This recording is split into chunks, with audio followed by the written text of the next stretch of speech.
How did you start on this journey of becoming an influencer? तो जिनका CA नहीं होता वो क्या करते हैं, एमबीए। तो मैंने एमबीए इन फाइनेंस कर लिया। इजी नहीं है ना कि हम किसी को बता दें कि भाई तेरा टैक्स कितना बनेगा। क्या मतलब यार, मैं 9 to 5 जॉब करके आया हूँ, तू मेरे को क्या समझा रही है। अब मेरे को रिलैक्स होना है, तो लोग रिलैक्स करने सोशल मीडिया पे आ रहे हैं।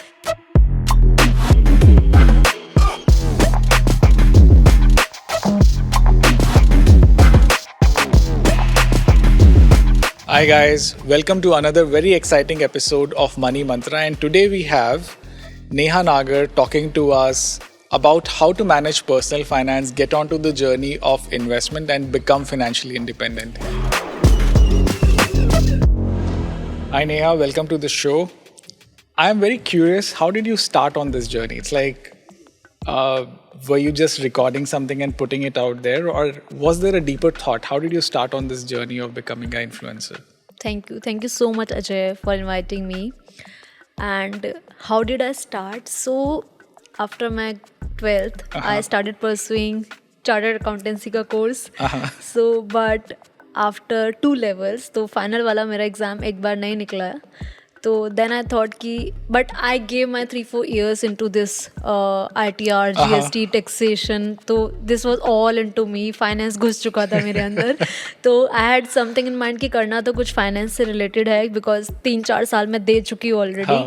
But तो जिनका CA नहीं होता वो क्या करते हैं, MBA। तो मैंने MBA इन फाइनेंस कर लिया और वहाँ से मेरी जॉब लगी वेल्थ मैनेजमेंट में। तो I was working with IIFL wealth management, that is India's one of the largest wealth management company, and I was into HNI and ultra HNI segment. तो my work was to meet HNI clients who were making a large chunk of money, right, and who had corpus of more than 10 crore or more than that.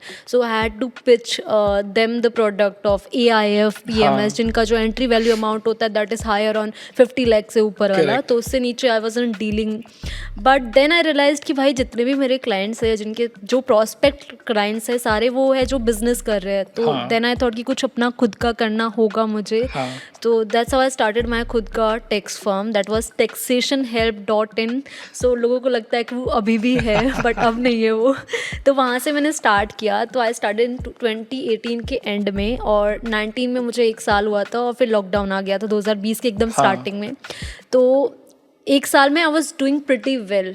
तो अच्छे खासे clients मुझ पे मेरे पास आ गए थे। Then lockdown की वजह से क्लाइंट स्टार्टेड सेइंग कि मैम क्या GST फाइल करवाऊँ मैं, क्या ITR करवाऊँ आपसे मैं। जो हमारा धंधा ही बंद हो गया है। तो देन थोड़ा रिलैक्स मिला काम में, जो एकदम स्ट्रगल थी ना अभी तक की लाइफ, थोड़ा सा काम डाउन हुआ। And I started exploring then famous social media platform TikTok. तो वहाँ पे आई रियलाइज कि जितना भी कंटेंट है that is majorly on dance, music, comedy, entertainment 99%, और 1% जो था that was around current affair, जो मैथ सिखा रहे हैं। तो आई थॉट कि यार मुझे तो फाइनेंस ही आता है, मेरे तो अंदर वही, मैंने अपने पूरे लाइफ के जो 5-6 साल दिए दैट इज़ पूरा फाइनेंस वाला चीज़ है।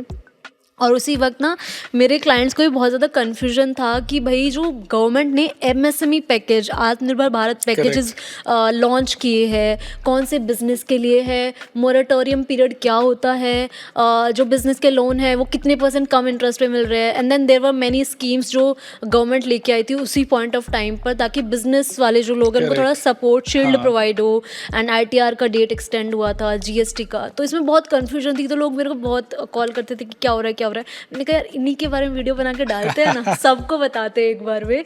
तो तब I started making my first few videos that was generally around taxation, ITR, GST, जो मेरा एक्चुअल काम था। एंड टू माई सरप्राइज जो स्टार्टिंग की 5 रील थी वेंट वायरल। वेंट वायरल का मतलब है कि उनमें से एक 1 मिलियन, कोई 3 लाख, कोई 5 लाख। तो मैंने कहा हैं लोग फाइनेंस भी देखना चाहते हैं। तो तब मैंने कहा कि यार ठीक है। अब फिर मुझे और कमेंट्स में पूछने लगे क्वेश्चन। तो वैसे मेरी जर्नी एक्चुअली में कंटेंट क्रिएशन में टिकटॉक पे स्टार्ट हुई। तो I was one of the very first finance influencers, and I would say कि first influencer in short video platform जो फाइनेंस का कंटेंट बना रहे थे। तो मेरे को वहाँ पे 2.5 महीने ही हुए थे, 3-3.5 लाख फॉलोअर्स हो गए थे, फिर टिकटॉक बैन हो गया, फिर मैंने 0 वापस से स्टार्ट किया Instagram. So that was my journey. How difficult is it to create financial awareness? जब आप लोगों को बताते हो, right? And I understand बहुत सारी छोटी छोटी चीज़ें भी उनको नहीं पता होती है. But from there to build that whole financial awareness around different, say, products, asset classes, subsidies जो गवर्नमेंट दे रही है, कितना मुश्किल है? अगेन अटेंशन स्पैन के लिए हम भाग रहे हैं, हाँ. राइट. हमारा जो ऑडियंस का अटेंशन है वो चल रहा है एंटरटेनमेंट में और बाकी चीज़ों में. तो इंडिया में 2 ही चीज़ें चलती है, एक तो है बॉलीवुड और दूसरा है cricket. So I use the first one.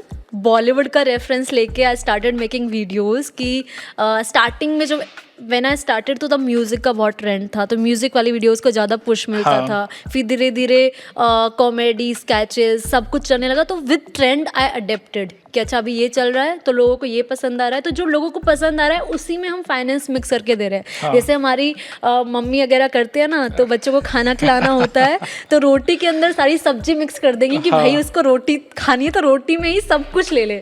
अब जैसे मैं बोलती थी अपनी मम्मी को, मम्मी मुझे एक ही रोटी खानी है, तो मम्मी एक ही बहुत बड़ी सी रोटी देती थी. तो वैसे ही हम कर रहे हैं कि भाई तुम्हें एंटरटेनमेंट पसंद है, तुम्हें क्रिकेट पसंद है, तो उसी में हम मिक्स करके दे रहे हैं. So you are making financial literacy entertaining. Interesting. So easy नहीं है ना कि हम किसी को बता दें कि भाई तेरा टैक्स कितना बनेगा. क्या मतलब यार, मैं 9 to 5 जॉब करके आया हूँ, तू मेरे को क्या समझा रही है. अब मेरे को रिलैक्स होना है, तो लोग रिलैक्स करने सोशल मीडिया पे आ रहे हैं. तो इसीलिए थोड़ा मिक्स करना ज़रूरी है कि जो लीस्ट इंटरेस्टेड है, मतलब थोड़ा बहुत उनको इंटरेस्ट है, तो उसको ज़्यादा इंटरेस्ट हम जगा सके. एंड देन मेरी वीडियोज़ का सिर्फ इतना ही एम होता है कि मैं उनके अंदर एक क्यूरोसिटी जगा सकूँ कि वो थोड़ा और जानना चाहे. ऑब्वियसली 1 मिनट में you can not tell whole story ना, तो इट्स लाइक अ ट्रेलर. ये ट्रेलर है और अपनी फिल्म आप खुद बनाओ, खुद रिसर्च करो, खुद पढ़ो, सब कुछ. फिल्म तुम्हें खुद बनानी है, ट्रेलर मैंने बना के दे दिया. तो दैट इज एक्चुअली माय मोटो. ठीक है.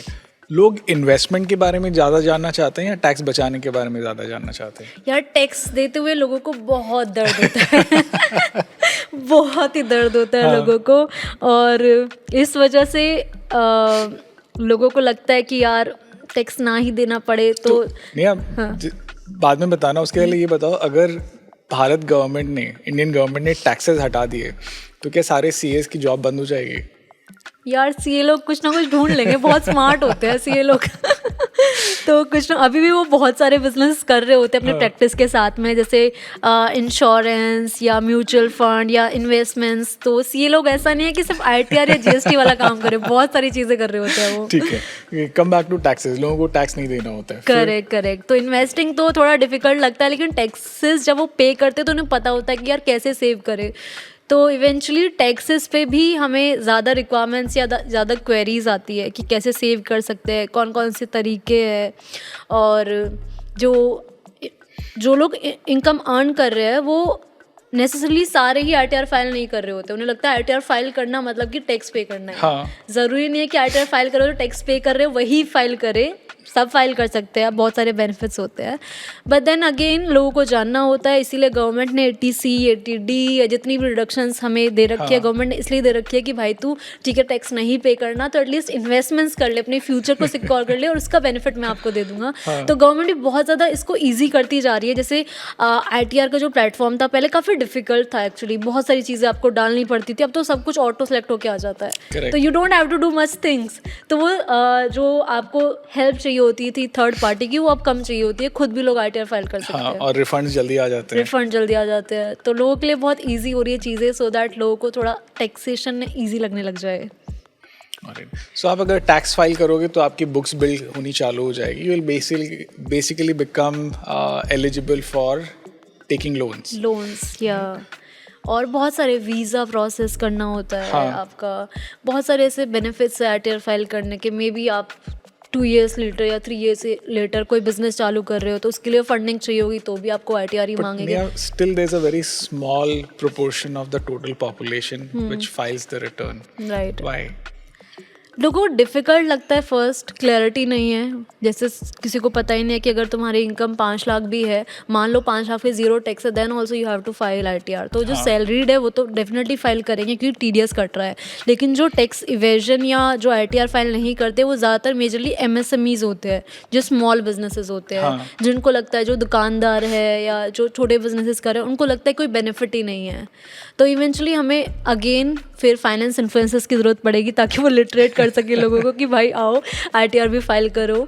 तो बट इवेंचुअली चीज़ें बदल रही है। जैसे 2011 फाइनेंशियल ईयर 2011 का जो रिकॉर्ड है उसके अकॉर्डिंग ऑलमोस्ट 80% लोग थे जिन्होंने अंडर 5 लाख वाले थे जिन्होंने ITR फाइल की थी, और अब ये धीरे धीरे नंबर्स इंक्रीज़ हो रहे हैं। तो हर कोई ITR फाइल कर रहा है। जैसे फाइनेंशियल ईयर 22 का भी जो डेटा लेटेस्ट आया उसमें है कि ऑलमोस्ट 64% लोग जो है जो अंडर 5 लाख वाले हैं वो इनकम फाइल कर रहे हैं। तो इसका मतलब दो निकलता है कि फाइल करने वालों की नंबर बढ़ रहे हैं। दूसरा जो लोअर मिडिल क्लास है वो भी थोड़ा अपर आगे आ रहे हैं, तो इनकम फाइल कर रहे हैं। Have you observed, Neha, कि mostly घर में it's the men who are managing investments and not the women? Have you seen something like this in your family or your extended family among your friends? यार जहाँ investments की बात आती है या टैक्सेशन की बात आती है वहाँ तो मेजरली मेन ही डोमिनेट करते हैं। सोशल कंडीशनिंग ऐसे है, भले अभी वेमेन को इंटरेस्ट अभी आ जाए लेकिन स्टार्टिंग से उसको इंटरेस्ट खुद ही नहीं होता है क्योंकि उसको लगता है कि सब कर लेंगे, तो वो कहीं ना कहीं कंफर्ट जोन में चली जाती है। उसको ऐसी कंडीशनिंग की जाती है कि हम कर लेंगे। तो eventually when she starts earning तो तब भी वो यही सोचती है कि मैं सिर्फ कमा लूँ और जितना अमाउंट है कि इतना मेरा महीने का खर्चा वो निकाल लिया, अब जो सेविंग्स बच रही है उनका क्या करना है। देन शी विल थिंक कि अच्छा पापा कर लेंगे या भैया कर लेंगे या हस्बैंड कर लेंगे। तो वहाँ पर ये अभी भी है क्योंकि हमारी कंडीशनिंग वैसी हुई है। तो हम थोड़ा सेटबैक खुद भी हो जाते हैं एज अ वुमेन। जितनी लोगों से मैं मिलती हूँ वो खुद भी थोड़ा सा, इवन जो हाई प्रोफाइल या जिनकी इनकम हाई साइड है वो भी, उनके साथ भी यही एक तरीके की मेंटालिटी है कि okay she wants to be independent उतने ही तक जितने तक उसकी इनकम आ रही है। इनकम आने के बाद she wants to be dependent कि भाई तू ही संभाल ले इसको।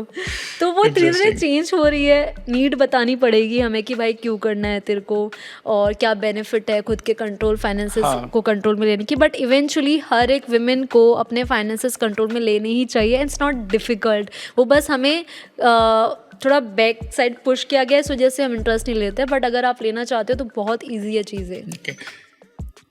Yeah, if you have to drive this whole campaign of financial literacy, right? If you want women to participate and start investing their money, your family's money, how will you go about it? तो जब हम financial literacy की बात करते हैं तो we talk about debt management या tax को कैसे मैनेज कर सकते हो, डेट को कैसे मैनेज करते हो। जैसे अभी हमने एक टॉपिक टच किया था कि टैक्सेस पे सबसे ज़्यादा पेन पॉइंट होता है। तो अगर आप अर्निंग वुमेन है तो उनके जो हमारे ऑफिसेज़ है वहाँ पर जाकर हम कैंपेन रन कर सकते हैं या उनको ईमेल शूट कर सकते हैं कि दिस इसके ये बेनिफिट है। तो इवेंचुअली हमें बेनिफिट बताने की ज़्यादा ज़रूरत है रादर देन ये करने की हाउ टू। जैसे मैं बोलती हूँ कि मैं ट्रेलर प्रोवाइड कर रही हूँ, पिक्चर आपको खुद बनानी है, तो सेम चीज़ हमें वहाँ पर भी करनी होगी कि उनको ट्रेलर प्रोवाइड करना होगा। How is less important, why is more important. As long as you are able to drive the why point, saying आपको क्यों करना चाहिए, हाउ वो अपने आप खोज लेंगे। Right interesting. एंड देन हमारे पास सब कुछ तो एक्सेसिबल है, इंटरनेट है, यूट्यूब पे इतने क्रिएटर्स है एंड क्रिएटर्स की भी इतनी वैरायटी है। पर्सनैलिटी ड्रिवन जो लोग होते हैं उनको ज़्यादा लोग पसंद करते हैं। तो मे बी आपको किसी एक इन्फ्लुएंसर नहीं पसंद हो, उसका एक नारा है कि लेट्स सपोज आपको अर्ली रिटायर होना है या घर नहीं खरीदना, आपको वो पसंद नहीं आ रहा तो okay, there is someone else जो आपको रिलेटेबल लगेगा, so you can resonate with that person. या एक्चुअली तो यहाँ पर अभी बहुत सारे ऑप्शंस अवेलेबल हैं। एंड देन ज़्यादा कुछ नहीं करना है, हार्डली आपको दिन का 10 मिनट देना है। 10 मिनट में एक वीडियो देख ली और डेली आप लॉन्ग टर्म में करोगे, अगेन कंपाउंडिंग का बेनिफिट आपको मिलेगा। एक साल आप ये करते रहोगे तो आपके सारे फाइनेंशियल कॉन्सेप्ट्स क्लियर हो जाएंगे। एक टाइम बाद हम भी ये सोच रहे होते हैं कि यार सब कुछ तो बता दिया, अब क्या बताए। तो इवेंचुअली अगर आपने किसी भी फाइनेंस इन्फ्लुएंसर को एक साल रिलीजियसली फॉलो किया है तो आपके सारे फाइनेंस जितना आपका इन्फ्लुएंसर जानता है उतना आप जान जाओगे। क्योंकि इन्फ्लुएंसर्स को ये प्रॉब्लम क्रिएट होती है लेटर ऑन कि अब क्या बताया, हमने सब तो बता दिया। तो हमारी जो ऑडियंस है वो भी मैच्योर हो जाती है जैसे ही वो हमें फॉलो करती रहती है। आप पैसे कहाँ इन्वेस्ट करते हो? यार मेरा ना एलोकेशन होता है हर चीज़ का, गोल बेस्ड एलोकेशन होता है। तो जो लोग सोचते हैं कि इन्वेस्टिंग मतलब डायरेक्ट आपको इक्विटी में ही करनी है, डायरेक्ट आपको इन्वेस्टिंग करनी है, वो प्रोपोर्शन सिर्फ 30% के आसपास होता है मेरा, 30 to 40% या जो भी मैं रिकमेंड करती हूँ। बाकी का जो प्रोपोर्शन है वो बाकी चीज़ों में होता है। जैसे लोग बोलते हैं कि अच्छा FD नहीं करनी, बट FD करनी चाहिए। अभी तो बहुत अच्छा रिटर्न मिल रहा है आपको, 10-11% भी जो स्मॉल फाइनेंस बैंक से उनमें मिल रहा है आपको। और स्मॉल फाइनेंस बैंक में डूबने का खतरा बहुत ही कम है। एक तो इंडिया के जो बैंक्स हैं उनको डूबने नहीं देगी गवर्नमेंट, प्लस हमारी जो गवर्नमेंट है वो इंश्योरेंस भी प्रोवाइड करती है, DICGC की 5 लाख तक का आपको इंश्योरेंस ही मिलेगा। तो वहाँ पर सेफ है, आप वहाँ पर अपना कुछ अमाउंट पार्क कर सकते हो किसी गोल का। मैं ऐसे नहीं करती हूँ कि ब्लाइंडली आपने पार्क कर दिया, नहीं, आपको स्टेप वाइज चलना पड़ेगा। तो मेरे according first you need to have emergency fund, कि आपको आने वाले 6 महीने का बफर क्रिएट करना है, कि 6 महीने के जो एक्सपेंसेस है उतना अमाउंट आपके पास रेडिली अवेलेबल हो जिसको आप ईजिली लिक्विडेट कर सकते हो। राइट। देन सेकेंड स्टेप होता है आपके पास हेल्थ इंश्योरेंस कंपलसरी होना चाहिए। राइट। आपके पास आपकी पूरी फैमिली के पास होना चाहिए। अगर आप Tier 1-2 सिटीज़ में हैं तो 15 लाख का कवर, अगर आप Tier 3 और बाकी सिटीज़ में हैं या विलेजेस में हैं तो आप 5 लाख के कवर इनफ है। आपको पता होना चाहिए कि मेडिकल इन्फ्लेशन जो है वो 14% है। लोग सोचते हैं कि जो रिटेल इन्फ्लेशन है 6% है तो सारी चीज़ें 6% है। नहीं, आप ये देखिए, एजुकेशन, मेडिकल 14% है, जो आप ट्रैवल पैकेजेस ले रहे हो वो भी 10-12% है। तो अगर आप इस साल कोई ट्रिप प्लान कर रहे हो, अगले साल 10% आपको और ज़्यादा महंगी पड़ने वाली है। तो हर एक चीज़ का इन्फ्लेशन रेट एक्चुअली में अलग है, and then we need to plan. हमें ये नहीं सोचना है कि सिर्फ 6% को बीट करना है इन्वेस्टमेंट्स में। नहीं भाई, हर चीज़ का रेट अलग है और हर चीज़ को लिए बीट करने के लिए आपको अलग इन्वेस्टमेंट प्रोडक्ट चूज़ करने हैं। तो ये तो हो गया हेल्थ इंश्योरेंस। देन आप अगर अर्निंग है और आपके डिपेंडेंट हैं तो लाइफ इंश्योरेंस आपके पास होना ही चाहिए, टर्म इंश्योरेंस, और वो भी सिंपल वाला टर्म इंश्योरेंस, नथिंग उसमें कुछ इन्वेस्टमेंट मिक्स नहीं करनी है। एंड देन जब आपके ये 3 चीज़ सॉर्टेड है, देन आप इन्वेस्टिंग की तरफ आओ। गोल प्लानिंग करो कि भाई मुझे 2 साल बाद गाड़ी लेनी है, 5 साल बाद घर लेना है, एंड उसके अकॉर्डिंग फिर प्लान करो कि अच्छा 5 साल बाद जो घर लेना है उसके लिए मुझे डाउन पेमेंट चाहिए होगी इतनी, और वो डाउन पेमेंट कहाँ से आएगी, उसके लिए मंथली मुझे इतना इन्वेस्ट करना है। और वो उसकी जो रिस्क टेकिंग कैपेसिटी है मेरी कि 5 साल बाद है इसलिए मैं थोड़ा बहुत रिस्क ले सकता हूँ, उसके लिए फिर I start investing in mutual fund या इक्विटी या कहाँ पर। डायरेक्ट करने से हमारा जो गोल है वो मैट नहीं होगा। तो this is what I actually recommend in my videos कि गोल बेस्ड और स्टेप वाइज इन्वेस्टिंग करो, डायरेक्टली जंप मत करो इन्वेस्टिंग पे। So yeah, if you have like one message for all the listeners, viewers, followers, especially around becoming financially independent, start their investment journey, what would that message be? Keep it simple, very simple. आपको financial independence अगर achieve करनी है तो जितना simple आप चीज़ों को रखोगे उतना बेटर है। कि मुझे हर महीने का मेरा खर्चा कितना है ये मेरे पास रिकॉर्ड है, मैं हर महीने बजटिंग करके चल रहा हूँ इसका मुझे पास ट्रैक रिकॉर्ड है। अब मुझे पता होगा ना कि यार हर साल मेरा इतना एक्सपेंस है 10 लाख का, और अगर मुझे मान लो रिटायर होना है या एक स्टेज अचीव करने है कि वहाँ पर मैं अपने आप को फाइनेंशियल इंडिपेंडेंस बोल दूंगा, तो उसके बाद की जो लाइफ है, मान लो 25 है या 30 है, तो उतने का आपके पास बफर होना चाहिए कि उतना अमाउंट मेरे पास आ ही जाएगा। बैकअप प्लान कुछ होना चाहिए। तो जितना सिंपल और जितना अपने आप को जानोगे कि मेरा ये है, दूसरे लोग शायद फाइनेंशियल इंडिपेंडेंस के लिए ये करे बट मेरे लिए वो शायद सूट ना करे। तो personal finance is very personal. तो जितने भी हम रूल्स बता रहे हैं दोज आर जेनरिक, तो वहाँ से आप स्टार्ट कर सकते हो, बट इवेंचुअली आपको अपना खुद का कस्टमाइज करना है rule. It has to be very personalized for everyone, and सबकी अपनी अलग-अलग requirement है। Yes. Brilliant. Yeah, thank you so much for being here. I think this is very exciting, and we'll continue this conversation. Thank you so much, Ajay. Thank you.